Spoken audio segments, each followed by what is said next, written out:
자, 인사 나누게요. 안녕하세요. 요일 중에 가장 힘든 게 월요일 아닌가요? 그죠? 집에 있어야 되는데. 자, 1년만 잘 버티면 뭐 금방 마무리 되대요, 뭐. 지금 우리가 하고 있는 게 계약법인데 저번 주에 우리가 그 진도 나가는 바람에 그 앞에 부분 있죠? 그 프린트물 오늘 나눠드린 거 OX 문제가 아마 들어와 있을 거예요. 근데 오늘은 좀 더 옳은 지문을 넣었어요. 그 일부러 우리 저번 주에 배운 건데, 자, 우리가 지금 배운 것 중에 계약 우리 여기까지 지금 정리를 해놨거든요. 제가 여기까지 좀 정리를 해놨었는데, 계약이 뭐냐라고 하는 거하고 그 다음에 계약의 종류가 들어왔었잖아요. 계약의 종류는 28회 때가 마지막이었어요. 그리고 29회, 30회 나오지 않았고 여러분 시험에도 좀 힘들지 않을까 생각은 들어요. 그래서 그거 하나 정도 정리하고, 그 다음에 계약이 성립되는 모습이 있다고 그랬잖아요. 계약이 성립되는 거 세 가지 형태 기억나요? 계약이 성립되려면 뭘 갖춰야 되죠? 첫 번째는 주관적 요건하고 객관적 요건을 갖추라 했던 거 기억나죠? 주관적 요건은 당사자가 일치해야 되고 객관적 요건은 내용 자체가 일치해야 되거든요. 그러면 그게 일치가 되면 계약이 성립될 수 있는데, 계약이 성립되는 모습이 세 가지가 이렇게 있다고요. 하나가 뭐예요? 그러면 청약하고 플러스 승낙에 의해서 계약이 성립되는 모습이 하나 있고, 두 번째는 의사 실현이라고 하는 거 하나 있고, 그 다음에 세 번째는 교차 청약이라고 하는 게 하나 있습니다. 자, 청약 이렇게 들어와 있는 거죠. 그럼 실제 우리 시험에는 이 청약과 승낙이 메인이에요. 이게 꼭 문제가 하나가 배정이 되니까 요걸 좀 조심해라고 하는 건데, 지금 제가 나눠드린 그 문제 있죠. 프린트물 지금 나눠드린 거 아침에, 그게 지금 여기서부터 여기까지가 나올 수 있는 지문들을 정리해 놓은 것들에 전부 다 옳은 것들로, 저번 주에는 우리가 OX 풀었고요. 오늘은 이제 O 지문인데 키워드를 찾는 버릇을 좀 갖는 게 좋아요. 그러니까 문장 중에서 어떤 부분이 옳은 거고 어느 부분이 이렇게 바뀌는지 그 부분을 찾아내는 게 관건이에요. 그게. 자, 한번 읽어보고 그 다음에 우리 계약의 효력이 있죠. 동시항변권, 위험부담, 3자를 위한 계약 이렇게 넘어갈 건데, 오늘 해야 될 부분은 계약법에서는 상당히 중요하지만 양은 그렇게 많지는 않아요. 그래서 그거 우리가 진도별 문제까지 정리를 할 건데, 일단은 여기까지 지금 제가 잡고 있어요. 진도는요. 다음 주 오면 계약의 요 소멸이 있죠. 해제가 양이 가장 많아요. 계약법에서는. 양이 많고 요게 좀 문제가 요거하고 매매 있죠. 요렇게 다음 주 아마 정리가 될 거예요. 이런 식으로. 그다음 마지막으로 이제 마무리하고 그 다음 주에 우리가 그 주택임대차 보호법 정리를 해 나갈 겁니다. 이런 식으로. 동시이행 항변권은 당연히 별 5개인데 요게 시험에 나올 때는 이론으로 시험에 배정이 될 거고요. 위험부담하고 3자를 위한 계약은 사례형으로 문제가 나와요. 그래서 오늘 제가 사례를 그려드릴 건데 그 사례를 최소한 5번 정도는 좀 그려달라고 부탁을 드려요. 이게 최소한 집에 가서. 자, 그러면 여기서부터 여기까지 하나 정리해 놓고 그 다음에 내용 들어가자고요. 자, 그 복수 문제라고 되어 있지만 전체적으로는 전부 다 옵니다. 옳은 지문만 갖다 놨는데, 자, 1번을 한번 봐볼래요? 1번 지문인데 쌍무계약이라고 되어 있는 거 보이죠? 쌍무계약 동그라미 쳐봐요. 쌍무계약. 자, 쌍무계약은 양쪽 다 채무가 존재하는 거예요. 쌍무계약은 계약 당사자가 서로 대가적 동그라미요. 의미를 갖는 채무라고 되어 있죠? 채무 동그라미요. 채무를 부담하는 계약으로 끊어요. 계약 당사자 간의 양채무는 양채무라고 되어 있죠. 양채무가 쌍무예요. 양채무는 끊고요. 서로 결련적 동그라미, 결련적으로 서로 맞물려 있다라고 되어 있습니다. 그래서 쌍무계약은 양쪽 모두 다 채무가 있고 그 채무가 서로 간에 관련성, 결련성이 있다. 이렇게 정리하시면 돼요. 자, 2항에 쌍무계약 쌍무 동그라미 치고 동시 동그라미 위험부담 동그라미는 문제가 발생한다라고 돼 있죠. 옆에다가 편무계약은 X예요. 편무계약에서는 우리 편무계약의 대표적인 게 뭐라고 했어요? 저번 주에 예, 여기 증여하고 그다음에 뭐가 있었죠? 사용대차. 오케이. 이렇게 정리하면 되죠. 그래서 편무는 증여나 사용대차에서는 동시나 위험부담이 나오지 않는다. 쌍무만 나온다. 이렇게 정리하시면 돼요. 그 다음에 세 번째 증여, 사용 동그라미요. 증여 동그라미, 사용대차라고 돼 있죠. 무상이고 그 옆에다가 편무라고 같이 좀 써놓으세요. 편무 이런 식으로. 자, 그 다음에 네 번째인데 유상 동그라미. 유상은 유상이라는 건 재산적 출현이 있어야 되는 거예요. 그럼 유상 계약에 있어서는 매도인의 담보 책임에 관한 규정이 준용된다라고 돼 있죠. 담보 책임 동그라미요. 무상 계약은 담보 책임에 관한 규정이 준용되지 않습니다. 유상일 때 준용된다 이런 식으로. 그 다음에 다섯 번째 당사자의 합의만으로, 합의란 말 보이죠? 합의 동그라미 칠래요? 합의만으로 성립되는 계약이 뭐가 돼요? 낙성 동그라미 치고 그 쉼표에서 끊으실래요? 끊은 다음에 당사자 합의 동그라미, 합의 외에 뭐가 들어가죠? 물건의 인도 동그라미, 기타 급부 동그라미요. 급부를 하여야만 성립되는 계약을 뭐라고 한다? 요물계약 그래요. 요물계약 그럽니다.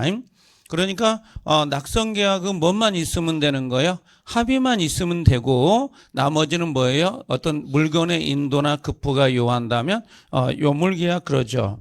우리가 그 낙성계약의 가장 대표적인 게 누구라고 그랬어요? 여기 이 사람들은 낙성계약이죠. 매매, 교환, 임대차. 요 매매, 교환, 임대차 보이죠? 얘들은 전부 다 낙성계약. 그 다음 밑에 보니까 6번에 이건 외우셔야 돼요. 계약금 계약하고 임대차 보증금 있죠? 보증금. 요건 뭐라고 했어요? 요물계약. 그래서 옆에다가 뭘 쓰면 돼요? 현대, 계보 이렇게 써놓으면 되죠. 요게 뭐였죠? 현자가 저번 주에 현상광고, 요거 대자는 대물변제, 요건요 계약금 계약, 요는 보증금 계약 이런 식으로 정리하면 되네요. 자, 7번에 우리가 계약은 요식이에요? 불요식이 원칙이에요? 불요식 동그라미요. 불요식을 원칙으로 한다 그랬습니다. 그러면 우리가 매매할 때 매매나 그다음에 교환계약 임대차 할 때 꼭 계약서를 작성하지 아니하더라도 유효 무효 유효 이런 식으로. 자, 8번에 매매 동그라미 교환 동그라미 임대차 동그라미 끊으세요. 여기 슬러시 넣어가지고 모두 뭐라고 돼 있어요? 쌍무 의고 유상 그다음에 낙성 불요식이다. 이해되죠? 자, 9번에 쌍무에서 쌍자를 동그라미 칠래요? 그 다음 유상에서 유자. 그럼 이거 뭐가요? 쌍유가 되면 OX. 5가 되는데 옆에다가 이렇게 요 유 뭐라고요? 쌍. 그러면 OX X 이런 식으로. 유상계약이 모두 쌍무계약이 되는 것은 아니다. 이렇게 거꾸로 가는 건 안 되는 겁니다. 자, 10번부터는 우리가 청약과 승낙인데 청약은 동그라미 10번에 청약은 동그라미 구체적 동그라미 확정적 동그라미요. 거기에다가 일방적 하나 써놓으면 좋은데 일방적이고 구체적이고 확정적이다. 11번에 청약의 상대방은 끊어요. 특정인 동그라미 불특정 동그라미 치면 좋은데 청약은 특정인 불특정 누구에게나 가능하다라는 거 기억나죠? 그러나 자판기업자가 누군지 알아요? 몰라요? 모르죠. 그러면 또한 청약자가 누구인지 청약의 의사표시 속에 끊어요. 반드시 명시되어 있어야 되는 것은 아니다. 우리 자판기업자가 누군지 몰라도 계약은 이루어질 수 있다. 자, 12번 분양광고 동그라미 치세요.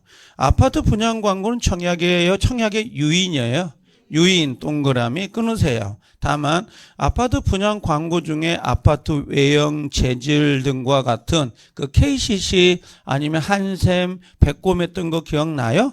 예, 그런 것들. 그럼 분양자가 이를 이행하지 않는 것은 끊고요. 이런 분양계약의 내용으로 하기로는 묵시적 합의가 있었다고 봄이 상당하며 끊어요. 계약 내용이 될 수 있다 없다? 있다. 내용이 될 수 있기 때문에 그 옆에다가 내용이 될 수 있다라고 돼 있죠. 밑에다가 혹시 이렇게 해가지고 만약에 얘를 위반하면 어떻게 돼요? 이렇게 물어볼 수 있거든요. 이 계약 내용을 위반했어. 그 광고 내용과 다르게 백곰이 아니라 흑곰을 넣은 거죠. 한샘이 아니라 한심을 넣은 거지. 그럼 어떻게 돼요? 계약을 어떻게 한다? 계약을 해제하거나 또는 뭐예요?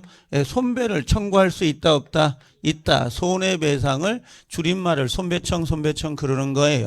그래서 계약을 해제하거나 손해배상을 청구할 수 있어요. 이렇게 해요.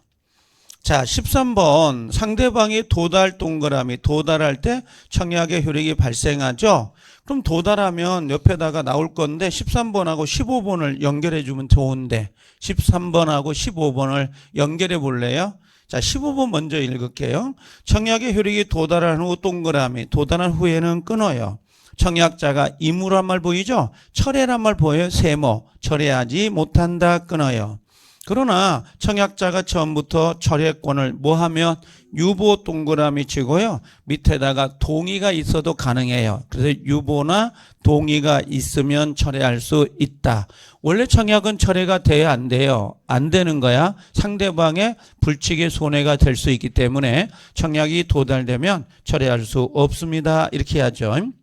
자, 14번도 상당히 중요한 내용이었잖아요. 청약이 의사표시에 발신한 후에 끊고요. 상대방이 도달하기 전에 끊어요. 청약자가 어떻게 하면 사망하거나 동그라미요. 행위 능력 상실이라고 돼 있죠. 동그라미인데 이게 점장에 가면 행위 능력 상실이 안 나오고 혹시 제한 능력자 이렇게 나올 때가 있어요. 제한 능력자나 행위 능력을 상실한 자나 같은 의미예요. 혹시 이거 헷갈리지 말라고요. 그래서 행위 능력을 상실한다 하더라도 청약의 효력에 영향이 없다. 영향이 없다는 게 무슨 말이에요? 유효하다. 청약은 유효합니다. 이런 의미죠. 자, 16번에 승낙 동그라미 쳐요. 승낙은 반드시 청약자에 대해서 한다 끊어요. 그럼 반드시 청약자니까 특정인이에요? 불특정인이에요? 아니 특정인이지. 반드시 청약자니까 특정인에게 해야 됩니다. 불특정 다수 세모예요. 불특정 다수에 대한 승낙은 있을 수 없는 거죠. 17번 승낙은 동그라미 청약의 내용과 일치해야 된다는 말 보이죠? 이걸 우리가 객관적 합치라 그래요. 객관적 합치. 그러면 청약자가 1억에 사세요 라고 했으면 당연히 나도 1억에 사겠어요 라고 해야 되죠? 내용이 일치가 되어야 된다고. 따라서 청약의 조건 세모요 붙이거나 끊고 그 내용의 변경 세모요 변경을 세모 가한 승낙은 끊어요. 기존 청약의 거절과 동시에 새로운 청약 동그라미요 새로운 청약으로 간주한다 됐죠? 그래놓고 그 옆에다가 이렇게 화살표 해가지고 뭐라고 하냐면 그러면 이렇게 써놔봐요. 기존 청약자가 뭐 하면 승낙을 하면 계약은 성립될 수 있다 없다?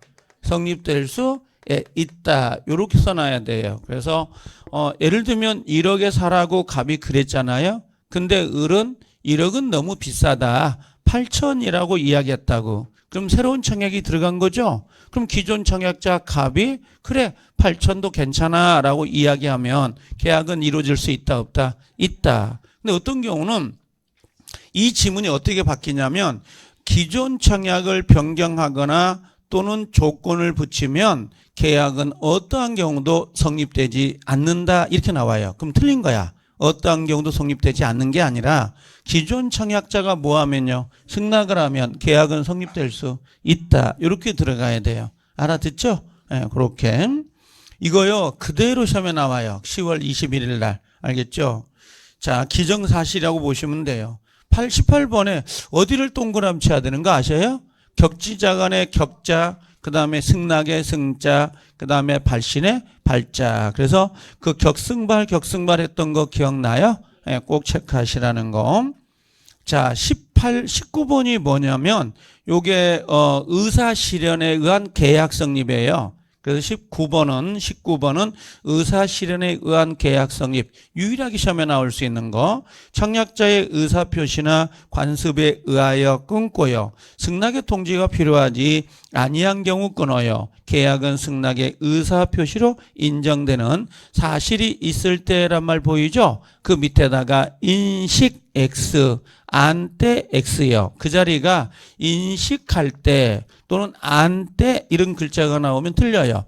차를 파킹할 때 계약이 성립되는 거고 택시를 탈 때 계약이 성립되는 것이지 내가 유료 주차장에다가 차를 파킹하니까 요금을 내야 된다는 걸 알았을 때 계약이 성립되는 게 아니라고. 그러한 사실이 있을 때 계약이 성립돼요. 그 다음에 20번은 교차 청약을 의미합니다. 요것도 유일한 시험 문제 하나밖에 없어요. 교차 청약. 자, 뭐라고 돼 있냐면 당사자 간에 동일한 동그라미 쳐요. 동일한 내용의 청약이 상호 교차된 경우 끊어요. 양청약이에요. 한쪽이에요. 양청약 동그라미, 상대방의 도달 동그라미, 도달 밑에다가 발신 X예요. 이게 발신으로 바뀌거든요. 그럼 틀려요. 도달을 할 때 계약이 성립된다. 즉 양청약이 상대방에게 모두 도달할 때 계약이 성립된다라고 돼 있죠. 근데 만약에 양청약이 따로따로 도달할 수 있다 그랬어요. 그럼 언제 계약이 성립돼요? 나중 밑에 쓰셔요. 나중 청약이 뭐 할 때? 도달할 때. 청약만 두 개인데 청약이 동시에 도달하지 않을 수 있잖아요. 그래서 나중 청약이 도달할 때 계약이 성립된다. 예, 그렇게 정리를 하시면 될 거예요. 그래서 우리가 요 페이지 지금 1페이지에 있잖아요. 그렇죠? 저번 주에는 기억나요? 그 복수 문제라고 해서 OX 다 풀어봤나요? 예, 그 OX 문제고 얘는 지금 옳은 지문이잖아요. 그럼 이 페이지 하나가 한 문제예요. 65번 문제. 요걸 반드시 숙지하고 계셔야 된다고. 저번 주에 나눠드는 건 OX 문제였고 이번 주는 건 옳은 거죠. 알겠죠? 자, 그렇게 좀 정리를 하시면 될 거예요. 자, 그래서 우리가 아까도 저번도 그랬지만 분명히 여기서는 한 문제가 배정이 돼요. 반드시 나오니까 요걸 하나 방금 이야기한 거니까 체크하시면 되고 오늘은 여기서부터 볼까요? 계약의 효력부터요. 이렇게. 여러분들 그 교과서 한번 봐보실래요? 교과서는 몇 페이지로 오시냐면 천천히 나가니까 그렇게 어려워하지 마시라고. 자, 여러분들 448페이지 한번 와봐요. 448페이지. 거기 오면 계약 체결상 과실책임 보인가요? 예, 요건 제가 X라고 해놔고 했죠? 요건 3, 4월 달에 제가 민총을 한번 보고 와서 제가 설명을 해드릴게요. 그럼 이해가 빠르거든요. 이건. 그 다음에 올라오면 451페이지에 제3절 계약의 효력이란 글자 보이죠? 그러고 나서 박스 1번에 쌍무계약의 특질이란 글자 보여요? 저는 이걸 X라고 쳐요. 예전에 23회, 21회까지만 해도 이게 성립상의 결련성, 이행상의 결련성, 존속상의 결련성이라고 해서 간혹 가다가 시험에 내고 그랬는데 24회 이후부터는 이걸 빼더라고요. 나오질 않고 있는데 나중에 지금 문제 풀 때 한두 번만 설명하면 되거든요. 자, 그대로 놔두시고 어디로 오냐면 452페이지에서 뭐로 나와 있어요? 동시행 항변권 보여요? 이제 그걸 좀 정리하자고. 동시이행 항변권도 문제가 빠진 적은 없다고 해도 관이 아니에요. 항상 해년마다 나오는 문제인데 우리 애들은 가끔 그 거실에서 그거 한다고 오빠 이거 주면 나도 이거 줄게 이런 걸 들어본 적 있죠. 애들이 이거 주면 나도 주겠다. 우리 집사람도 꼭 생일이 돌아오면 한 달 전에 이야기를 해요. 뭘 해달라고 이렇게. 그럼 나는 뭡니까 10월 달이 생일이라 또 음력으로. 그래서 내가 또 요구하죠. 그렇게 기브앤테이크라고. 그래요 안 그래요? 안 그래요? 자, 예를 들면 이렇게 생각해 보자고. 갑이 건물을 하나 갖고 있는데 을이란 사람하고 이렇게 1억에 둘이 매매가 돼요. 매매 쌍무계약이죠.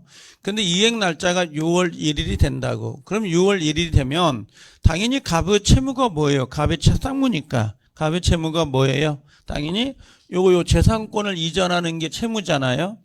그럼 을의 채무는 뭔가요? 대금을 지불하는 게 바로 채무가 될 거예요. 그러면 갑이라는 사람은 6월 1일 날 집을 어떻게 해요? 이행하고 그 다음에 을이란 사람은 어떻게 하겠어요? 이렇게 대금 1억을 이행한다라는 거 보이죠? 이런 식으로 둘 다 쌍무니까 채무를 이행해요. 이걸 우리가 뭐라 그래요? 이걸 동시이행이라고 그래요. 동시에 이행하자 이런 의미예요. 동시이행 항변권이 아니라 각각의 쌍무는 결연성이 있기 때문에 둘 다 같은 날 1시에 이행하는 게 공평해요. 이게 나중에 가면 공평의 원칙 때문에 인정하는 거예요. 예를 들면 을이란 사람이 이 대금을 먼저 이행을 하게 되면 갑은 자기 집 사용 수익하죠. 대금은 어떻게 또 이자를 먹잖아 이렇게. 그럼 한 사람이 뭐라고 일타쌍피 이런 거. 그래서 한 사람이 양쪽에 모두 이득을 얻어버릴 수 있다. 이건 공평하지 않다는 거지. 그래서 요 을도 똑같아요. 갑으로부터 집을 먼저 이행받게 되면 갑은 집을 사용하면서 이 대금에 대한 또 수익을 볼 수 있을 거라는 거죠. 만약에 갑과 을이 계약을 할 때 먼저 이행하자고 뭔가 이렇게 약속을 하거나 특약을 맺었다면 먼저 이행해도 상관없어요. 자기가 그 손해를 감수하겠다는 의미니까. 근데 그런 약속이 없다면 갑의 채무나 을의 채무는 될 수 있으면 동시에 이행을 해줘라. 그게 공평하다 이런 의미죠. 우리 쟁반에다가 물을 담으면 쟁반이 이렇게 평평해야 될 거 아니에요? 근데 한쪽으로 이렇게 기울기가 돼 있으면 돼요? 안 돼요? 안 되는 거야. 그게 공평해서 어긋나는데 우리 시험에 25회 때예요. 25회 때 공평의 원칙 때문에 인정하는 유치권이 하나 있습니다. 물권에 가면. 그 다음에 이 공평의 원칙 때문에 인정하는 동시항변권을 두 개를 비교하는 문제를 낸 적이 있어요. 두 개를. 그래서 나중에 제가 풀 건데 25회 때 유치권하고 동시항변권의 비교 문제가 옳은 거 다른 거 이렇게 문제를 낸 게 있다고요. 그래서 공평의 원칙 때문에 인정하는데 만약에 6월 1일 날 갑이란 사람이 자기 채무를 어떻게 해요? 자, 이렇게 이행한다 합시다. 6월 1일이 오니까. 그럼 이제 당연히 을도 6월 1일이 되면 대금 1억을 이행해야 돼, 안 해야 돼요? 해야 되는데 이 친구가 이행을 안 해요. 얘는 이행을 하는데 한쪽은 이행하는데 한쪽은 이행을 하지 않는다고. 그럼 이걸 우리가 뭐라고 하냐면 다음 시간에 배울 거예요. 이걸 채무 불이행이라 하고 채무 불이행이 되면 계약을 해지할 수 있도록 할 수 있어요. 그래서 요 채무자가 채무를 이행해야 됨에도 불구하고 뭘 했다는 거예요? 불이행했다. 채무 불이행 이렇게 불러요. 채무를 이행하지 않았다. 그럼 채무 불이행이 되면 나중에 결론은 계약을 이제 해지하고 이렇게 정리가 될 거예요. 이건 동식 문제가 아니죠. 자, 다시 하나. 만약에 갑이란 사람이 6월 1일 날 자기 채무를 이행하지 않아요. 이행하지 않으면서 뭐라고 하냐면 대금을 달라고 청구가 들어오는 거야. 이런 식으로 청구가 들어왔어요. 이해돼요? 자기 채무를 이행하지 않으면서 뭔가 대금을 달라고 청구가 들어오니까 요 을이라는 사람이 뭐라고 했어요? 왜 당신은 집을 이행하지 않으면서 나에게만 돈을 달라고 하느냐? 난 못 주겠다. 할 수 있다는 거야, 없다는 거야? 있다는 거야. 그래서 요 1억을 자, 채무를 채무자가 이행을 안 하면 채무불이행이 되는데 채무자가 뭐예요? 자기 채무 이행을 안 하겠다고 정당하게 거절할 수가 있다고. 자기 채무인데도 불구하고 이걸 우리가 뭐라고 부르는 거예요? 동시, 이행, 항변권 이렇게 이야기를 해요. 이걸 그래서 동시에 이행하자고 항변한다. 이걸 뭐 한다는 거예요? 주장한다 이런 의미예요. 예, 주장한다, 대항한다. 네가 이행하면 나도 이행할게. 이런 개념이죠. 이걸 동시에 항변권 그러고 이 동시에 항변권을 우리가 요리 가져와서 고른 거예요. 이제 이게. 그래서 동시항변권에 오면 우리가 성립 요건을 이야기할 거고 그다음에 동시항변권이 인정되면 어떤 효력이 있느냐 요구하고 동시이행 항변권을 인정하는 애들이 있어요. 이렇게 세 파트가 나눠지는 거야. 근데 원래 동상병권의 개념을 이해하고 그다음에 성립되려면 요건이 있겠죠. 그 요건, 그다음에 효과, 그다음에 인정되는 예. 요것과 요것은 동생관계 있어요? 요것과 요것은 동생관계 없어요. 그래서 이 세 개를 종합으로 해서 문제를 하나 내는 거예요. 한 문제를 오지선다행으로. 근데 얘는 필히 들어가요. 얘는 빠진 적이 없으니까 항상. 자, 하나만 더 하고 하자고. 자, 만약에 6월 1일 날 채무 이행 날짜가 왔어요.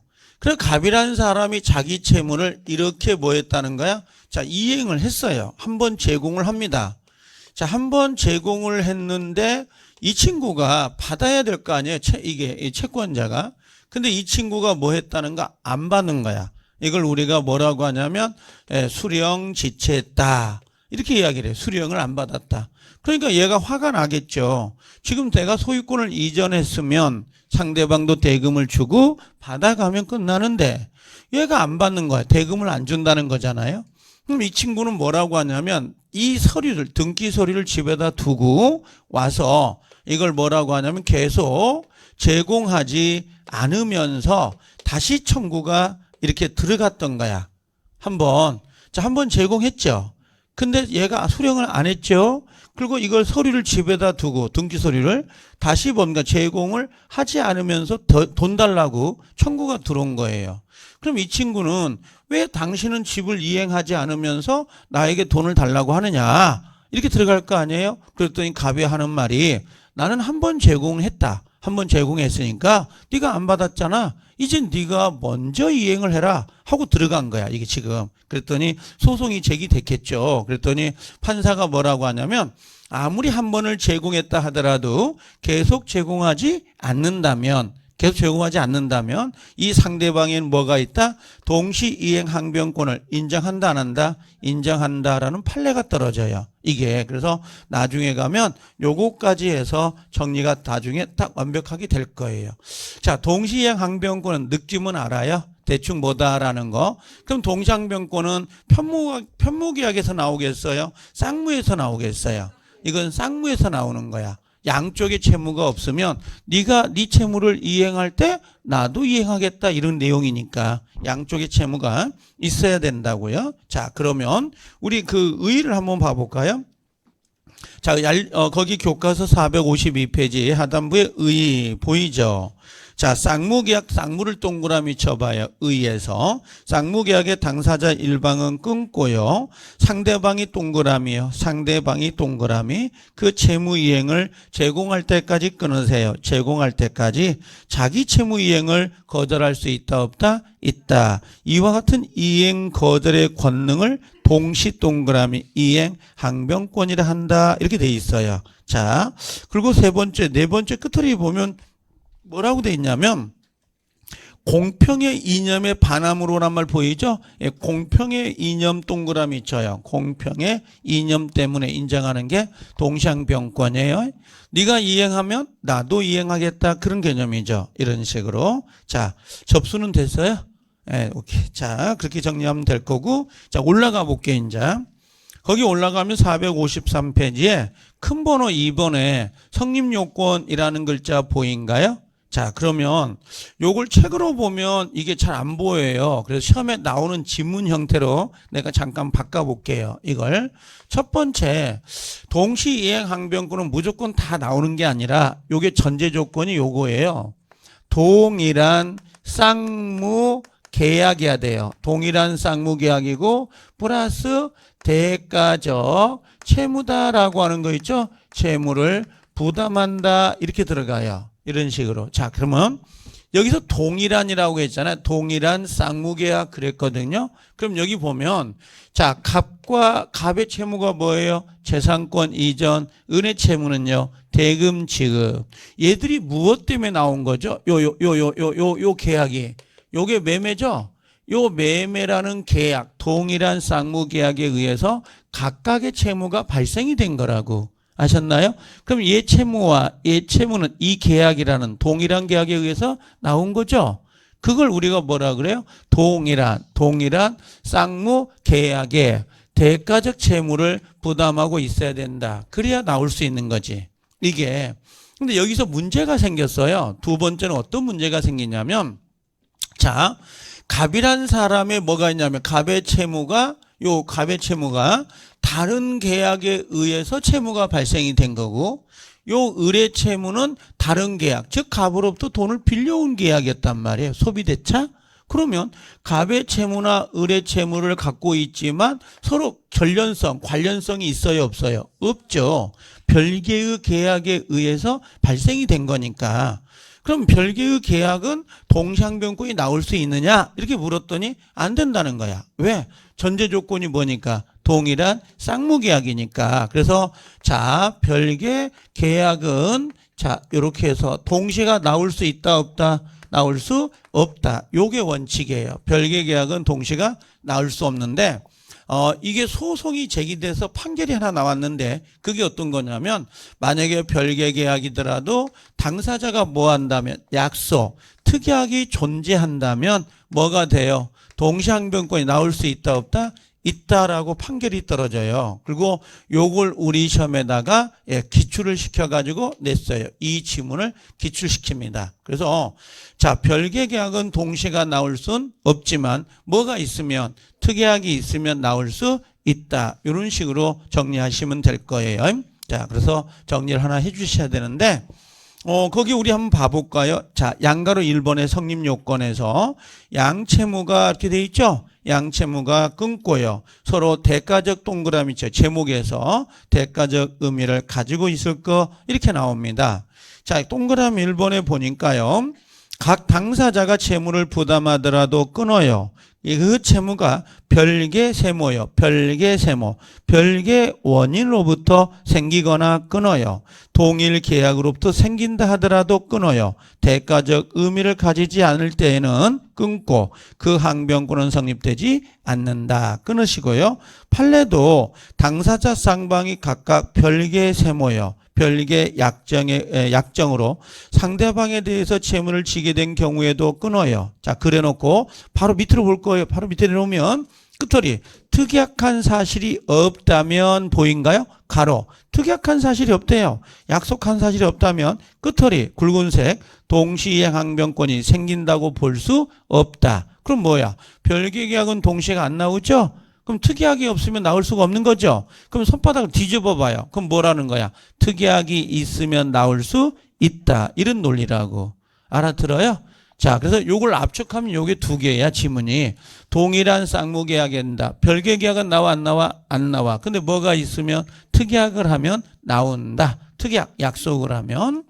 그럼 바로 밑에 보면 판례 동그라미 2번에 경매무효 보인가요? 경매무효는 세모로 갖다 놓으세요. 제목을 밑글씨 보이도록 해가지고 세모가 뭔지 알죠? 요렇게 이런 식으로 글자가 요 안에 들어가서 세모. 경매무효는 그것만 치고 밑에 읽으면 안 돼요. 이 경매무효는 동시이행항변권을 부정합니다. 동시항변권이 나오지 않거든요. 이따 설명해 드릴게요. 넘겨가지고 자, 넘어갔더니 동그라미 3번 보여요? 예, 그 다만이란 글자 보이죠? 그 3번에다가 X 읽지 말라고 집에 가서. 제가 미리 읽어보니까 여러분들한테 통 도움이 안 돼. 이거 보니까. 그 밑에 보면 확대 적용 사례라는 글자 보여요?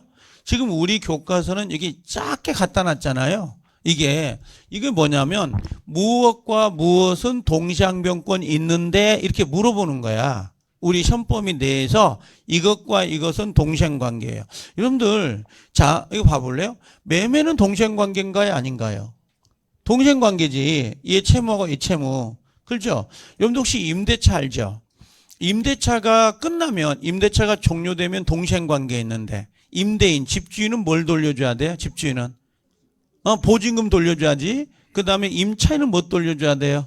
집, 목적물을 돌려줘야 되죠? 그럼 보증금 반환하고 목적물 반환은 뭐가 된다? 동시행관계가 되는 거야. 그럼 이것과 이것은 동시행관계에 있는 거잖아요. 여러분들 혹시 은행에 가서 내 집을 담보로 대출을 받은 경우가 있죠? 그럼 내가 은행에 가서 돈을 변제할 때, 완납할 때, 야, 너희들 저당권 등기 말소해주면 내가 돈을 갚을게 라고 이야기합니다. 그럼 은행 직원이 뭐라고 할까요? 흥 하고 쳐다보지도 않아요. 왜요? 돈 안 갚으면 이자만 내세요. 꼬박꼬박. 그렇죠? 누가 손해인 거야? 내가. 그러니까 어떻게? 돈을 먼저 변제하고 그다음에 채권 완납 증명서를 주면 그걸 가지고 내가 말소한다고. 그럼 이건 선후관계죠.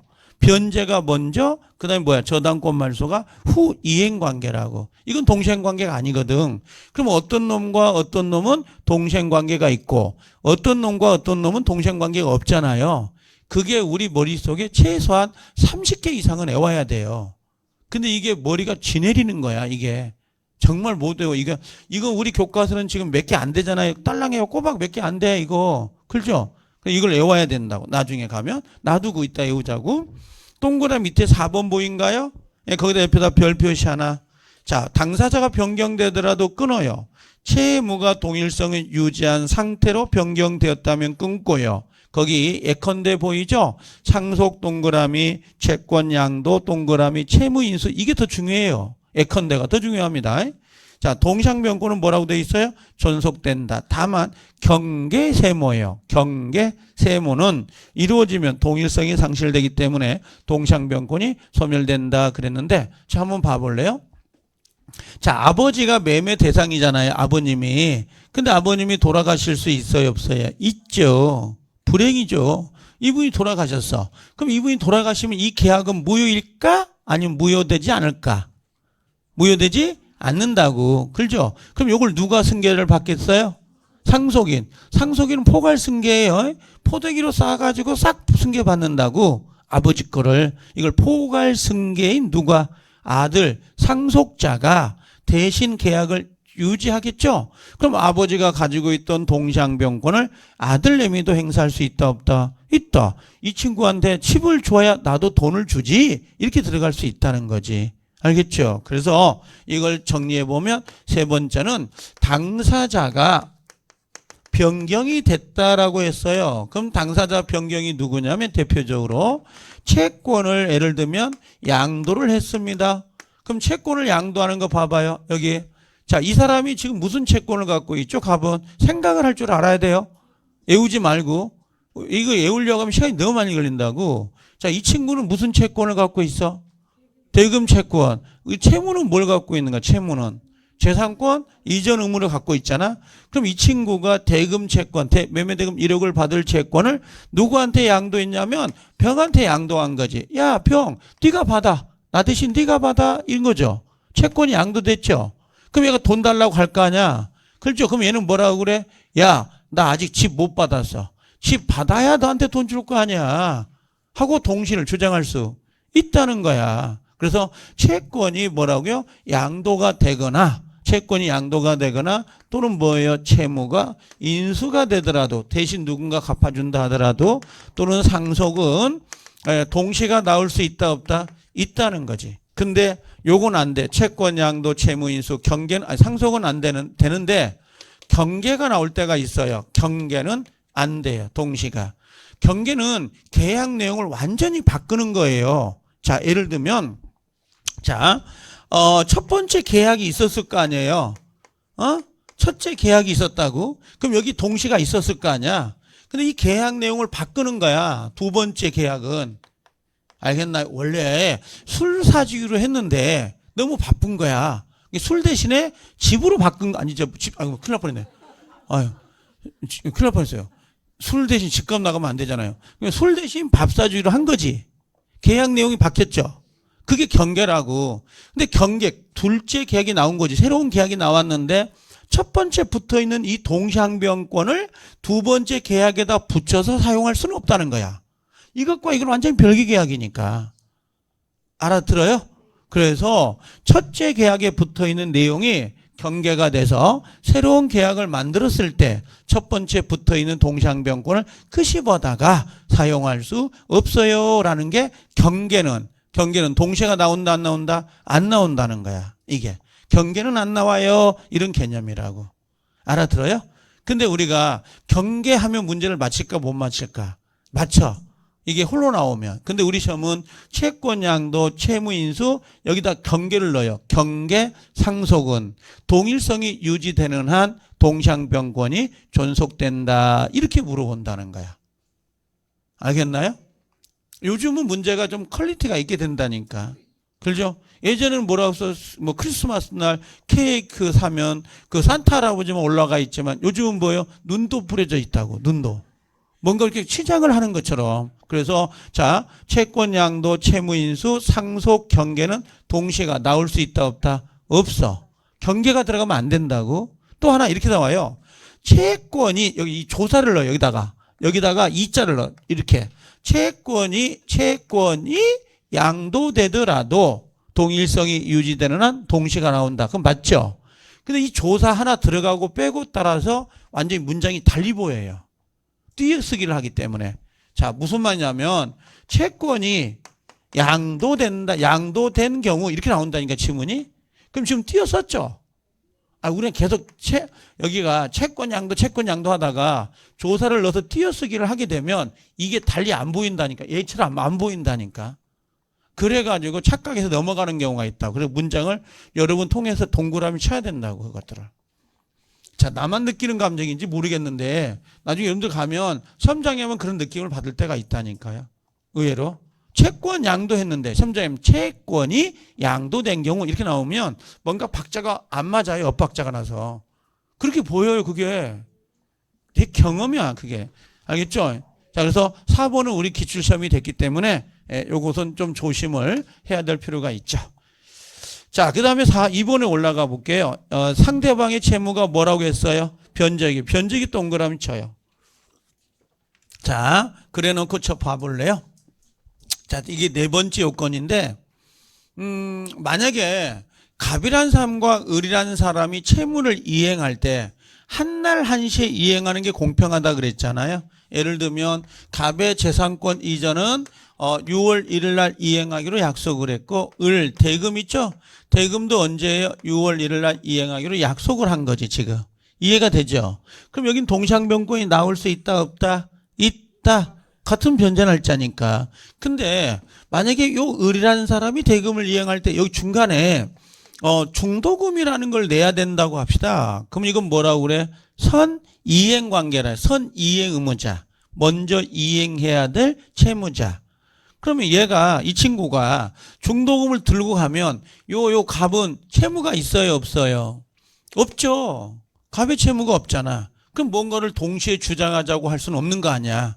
그렇죠. 그래서 이걸 뭐라고 하냐면 선이행 의무자라 그래요. 선이행 의무자는 자, 원칙으로 동시가 있다, 없다? 없죠. 먼저 이행을 해야 될 사람이니까. 알겠죠?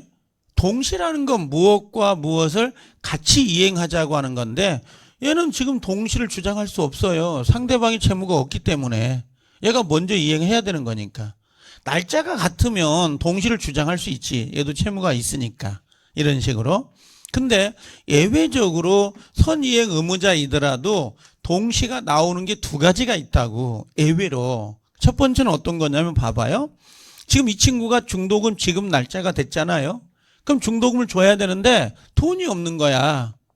그렇죠? 돈이 없는 경우 있잖아. 지금 여러분 주머니에 돈 있어? 없죠? 그걸 뭐라 그래요? 그걸 개털? 자, 그럼 중도금을 줘야 되는 돈이 없는 거야. 그럼 돈을 못 주잖아. 그럼 이걸 뭐라고 부르죠? 채무자가 채무를 이행 못한대. 채무 불이행. 그럼 채무 불이행이 되니까 어떻게? 요 갑이 채권자가 계약을 해지해버리고 계약을 없애버리고 손해배상 청구할 수 있잖아요. 근데 갑은 을이 주겠지 한 거야. 이제나 저제나 기다리는 거지. 그러다가 날짜가 어떻게 돼? 6월 1일이 같아진 거야. 얘랑. 어차피 시간은 흘러 안 흘러? 흐르니까. 그럼 이걸 어떻게 해, 이제. 자, 날짜가 같아진 거죠? 그럼 이때 중도금하고 플러스 여기까지 지연이자 있잖아. 연체료, 가상금. 손해배상. 전기료 안 나오면 내야 되는 가상금. 손해배상이거든요. 그걸 지연, 이자에다가 플러스 이제 6월 1일이니까 잔금 있잖아, 잔금. 그죠? 요 세 가지하고 갑의 요 재산권은 뭐가 된다? 동시가 될 수 있다, 없다? 있다는 거야. 그럼 자, 이걸 어떻게 하냐면, 읽어볼게요, 문자로. 선이행 의무자가, 그래서 선이행 의무자가 채무를 이행하지 않고 있던 중, 맞죠? 상대방의 채무가 변제기에 도래한다면 동시가 나올 수 있다 없다? 있다는 거야. 자, 다시 문장을 만들어 보자고요. 뭐라고요? 선이행 의무자가 채무를 이행하지 않던 중 상대방의 채무가 이행기에 도래한다면 동시가 나올 수 있다 없다? 있다. 문장이 길어서 저는 이걸 뭐라고 했다고 그랬어요? 이걸 질질 끌다가 이렇게 해놓으면 돼요. 그럼 실제 시험에서는 질질 끌다가 이런 문구는 안 나온다고 그랬어. 이게 문장이 기니까. 그럼 의미는 아시겠죠? 질질 끌다가 상대방의 변제기가 도래하면 동시가 나오겠구나 이런 식으로. 됐죠? 하나만 더 해보게. 얘가 중도금 날 돈 들고 갔다고. 갔는데 이 친구 집이 뭐야? 막 빨간 딱지 붙어 있고 가압류 딱지가 붙어 있는 거지. 압류, 가압류가. 그럼 얘는 그럴 거야. 내가 중도금을 주게 되면 내가 잔금 칠할 때 이 집이 못 넘어오고 중간에 경매를 당할 수도 있다고 생각할까 안 할까? 불안해요, 안 불안해요? 불안하죠. 내가 이 친구한테 돈을 빌려줬다고 100만 원을 친하니까 줬다고 갚겠지 하고 5월 1일 날 준다고 했는데 만날 때마다 뭐라고 그래요? 돈 안 갚겠다고 그러는 거야. 그럼 불안해, 안 불안해? 불안하죠. 안 불안해요? 이게 남자친구하고 여자친구 사귀는데 맨날 뭐라고 그래? 만날 때마다 헤어지고 싶어. 그럼 불안해, 안 불안해? 불안하죠. 똑같죠. 채무자가 돈 꿔간 놈이 돈 안 갚겠다는 거야. 농담 삼아. 술 한잔 먹으면서 나 돈 안 갖고 올 거야? 뭐 농담 삼아 그런다고. 한 번이면 괜찮은데 만날 때마다 그러면 불안하겠어, 안 불안하겠어? 불안하죠. 그럼 뭐라고 그래? 당장 갚아 그래요? 5월 1일까지 기다려. 당장 갚아. 자, 이 친구가 돈 갚으러 갔다? 근데 이 집에 빨간 딱지 붙어 있고 파란 딱지, 가압류 딱지가 붙어 있는 거야. 불안하죠. 그럼 뭐라고 그래? 야, 내가 잔금까지 줄 테니까 뭐라고 그래? 지금 당장 이행하자. 동시에 이행하자. 할 수 있어요, 없어요? 있다는 거야, 그게. 이걸 우리가 뭐라 그래? 불안의 항변이라 그래, 그걸. 불안하다. 불안의 항변 이렇게 이야기하는데 이걸 다른 말로 재산 있죠, 재산. 재산 상태가 뭐라고 써? 악화된 거지. 악화. 그 사이에. 그래서 이걸 뭐라고 외우냐면 자, 선이행 의무자는 동시가 있다 없다? 없지만 언제 질질 끌다가 뭐하면 불안하면 항변할 수 있다. 여기까지만 기억해 주시라고. 너무 어렵죠? 자, 이게 뭔 어렵긴 그래도 해볼 만해. 선이행 의무자는 동상변권이 없어. 근데 질질 끌다가 불안하면 항변할 수 있다. 이렇게 외우면 좀 편해져요, 이게. 자, 하나만 더 써볼게, 이제 마지막. 그래서 우리 교과서에 보면 거기 원칙 한번 봐볼래요? 455페이지. 조금만 하고 쉴게요. 자, 상대방의 채무가 변제기에 있어야 된다 보이죠? 자, 그래서 상대방의 채무의 변제기가 도래하기 전에 끊어요. 이행할 의무가 있는 자. 이게 뭘까요? 선이행 의무자. 선이행 의무자 동그라미, 원칙 동그라미로 끝허리 동상변권이 인정되지 않지만 끊어요. 다음에 보니까 예외가 있다. 보여요? 자, 1번 예외에서 불안의 항변, 불안 동그라미. 불안의 항변. 그럼 니은본 뭐가 있나요? 선이행 의무자의 불이행 중. 불이행이 뭐야? 이행 지체. 이행 지체를 하고 있던 중 후 이행 의무자가 뭐야? 상대방 채무가 뭐했다요? 변제기에 도래했다란 말 보여요? 이게 뭐야? 질질 끌다가 이런 개념이라고요. 옆에다가 질질 끌다가 그러면 알 수 있어. 그래서 그 밑에 있는 판례는 안 읽어도 돼요. 너무 이게 문장이 길어서 읽다 보면 첫 번째 줄을 잊어먹게 된다고. 그러니까 어떻게 외우라고요? 선이행 의무자는 동상변권이 없다. 근데 어떻게 해요? 질질 끌다가 불안하면 항변할 수 있다. 요것만 좀 외워주면 나중에 문제 풀 때 연결할 수 있다고요. 됐나요? 자, 양가로 3번에 뭐라고 돼 있냐면 상대방의 이행 또는 이행에 제공을 하지 않았을 거란 말 보이죠? 자, 이게 뭐냐면 요거. 지금 상대방이 지금 갑 봐봐요. 여기 봐봐요. 갑이 지금 집을 이행해요, 안 해요? 이행 안 하면서 돈 달라고 청구 들어오잖아요. 그때 누가 동시를 갖고 있는 거야? 그 상대방이 동상변권을 주장할 수 있다 없다? 있다라는 거지. 결국은 뭐냐면 얘는 자기 채무 이행해 안 해? 자기 채무 이행을 안 하면서 뭐가 들어오는 거야? 상대방에게 청구가 들어온 거잖아요, 지금. 아니, 자기는 이행 안 하잖아요. 자기는 채무를 이행하지 않으면서 뭐가 들어온 거야? 이행 청구가 들어온 거라고. 그렇죠? 그때 누가요? 여기에 상대방이 동시를 주장할 수 있다, 없다? 있다. 왜 너는 이행 안 해? 오빠는 왜 이행 안 하면서 나한테만 이행해 달라고 그래? 오빠가 이행할 때 나도 이행할게. 그런 거 아니에요? 근데 만약에 자기가 채무를 이행해. 채무를 이행하면서 돈 달라고 하면 그 상대방은 동시를 주장하면 돼요, 안 돼요? 안 되죠. 대려 이행해야죠. 이행을 안 하면 이건 대려 채무불이행이 되는데. 알아들어요? 그러니까 이 친구가 이행을 안 하면서 돈을 달라고 할 때만 동시를 주장하고, 이 친구가 이행을 하면 나는 동시를 주장할 수 없게 된다고. 이게 되겠죠? 예, 그렇게 정리를 하나 해줄 필요가 있어요. 자, 그 다음에 넘겨보면 2번에 올라가봐요. 동그라미 2번에. 상대방의 이행의 제공을 하였음에도 끊어요. 자, 상대방의 이행을 제공을 하였음에도 불구하고 수령하지 않음으로써 수령지체 동그라미 빠진 당사자도 끊어요. 그 이행의 제공이, 자, 가로칠 건데 계속되지 않는다면 이란 걸 보여요. 계속되지 않는다면. 자, 그러면 이걸 여러분들이 글자화되는 걸 좋아하니까 이렇게 정리를 해볼게요. 자, 여기다가 6번. 자, 한 번 아까 제공했어요, 안 했어요? 제공했죠. 근데 계속 제공해, 안 해? 계속 제공하지. 요거 키워드예요. 계속 제공하지 않는 거죠, 지금? 그럼 상대방은 동시를 주장할 수 있어요, 없어요? 동시항변권을 주장할 수 있다, 없다? 아니, 있다. 여기 화살표. 있다. 아니, 요렇게 간다니까. 요렇게. 자, 요런 식으로. 갑이 한 번 제공했잖아요. 근데 계속 제공하지 않죠. 그럼 을은 동시를 주장할 수 있다. 이렇게. 됐죠? 그 판례니까 그것도 위에다가 별 표시 하나만 해놔요. 자, 하나만 더 써볼게요. 7번. 야, 이거 다 빼는데, 이거. 여기까지 나오면 100%예요. 처음에 나오는 거. 조건은. 역시 여러분들 그거 한번 해볼래요? 자, 잠깐 봐봐. 요거까지 하고 쉴게요. 갑의 재산이 있고 을의 재산이 있다고 합시다. 요것은 서울에 있는 거고 요건 뭐예요? 인천에 있는 거야. 둘이 이렇게 바꿔. 얘하고 얘를 바꾸는 걸 우리가 뭐라 그래요? 물물교환이라고 하죠. 근데 이게 어떤 이유에 했는지 이 목적물이 소실된 거야.